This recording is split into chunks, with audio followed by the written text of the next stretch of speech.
technique in this week's advanced syllabus, we are going to look at the Omoplata transition from the Kimura setup from guard. This continues on with the theme from the fundamentals. If you haven't watched that yet, give those a look as well.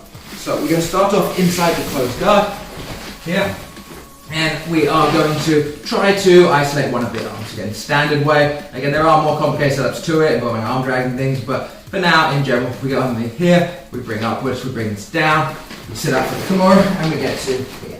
As we get to the Kimura, a lot of the time, if we're quick and ahead of the game, we can finish them, but most of the time they are going to hide their hand here, or depending how quick they are, and then from here it's a lot harder to finish. There are tricks to it, and again, if you are powerful upper body wise, you can still finish this. You can just get on it and just yank it out with power, but in general, once they get heavy into the defense, you might be under time pressure, or you might just feel, well, I'm not going to get this, I don't have the upper body strength to do it. So from here we can transition to the Omoplata, which is another way of controlling the shoulder.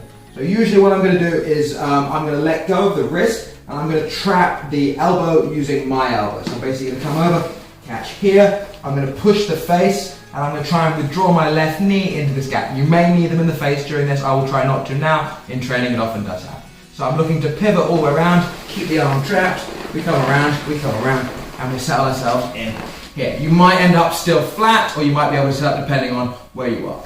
If you are still flat, and you do have to make sure that the wrist can't come out. I can't afford to be here, because then the hand can just go anywhere you want it to, and you just control the position, they either pass or whatever else from there. So if you are flat, you're looking to either control the wrist, control the elbow, and thus the wrist with your elbow, or you can secure it with the other hand here.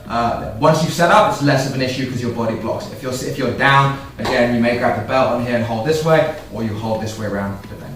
Once we're here, we're going to try to sit up. We're going to do a basic finish from here. So usually either we will kick ourselves up or kick them down, or a combination of the two. So we're looking to basically use this sort of kick up motion here to drive her shoulder down towards the ground and to sit myself up, so we can get towards turning this from just a control position with sweeping options into an actual submission. So again, I can either drive her down here. Most commonly, I think it's easiest to get yourself up. So we'll open this side hook kick, and we'll lock ourselves up here. Now, to actually submit someone from here is quite hard as long as their hips are up and this hand is here and this shoulder has space between it and the ground. So what we're looking to do is connect the shoulder to the ground so we can really focus the pressure there. So usually we're going to grab around the far hip here, and I'm going to move myself in a sort of C shape or an arc. Maybe just find a little bit this way if you can, please. Cool. A bit more head on. So I'm going to grab here, and I'm looking to I'm going to connect my elbow to her hip so I can actually sort of drag it there. I don't want to be at a distance just pulling, there's not a lot of power there. I want to sort of hang my way off. Okay, I want to move myself in a C motion around here and drag her in the same path. So I'm both moving her towards me and around the corner. Okay, if I just move, you can just move sideways again, you can just sort of crab walk this way, this way, this way. It's okay, but we're trying, it's generally more effective you make this angle of sort of arc, basically.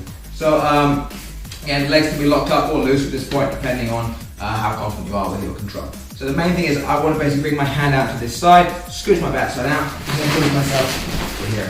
Okay? And they won't necessarily fall as easily as that, but they often will fall if you're able to continuously create that motion. Okay? So this arm is now trapped here. I will, this leg will fold backwards, and I will drive this knee downwards directly on top of her shoulder to take again some of the space that may be left out of it. And my other leg will go behind, again, like I am doing a glute stretch or a pigeon stretch in yoga.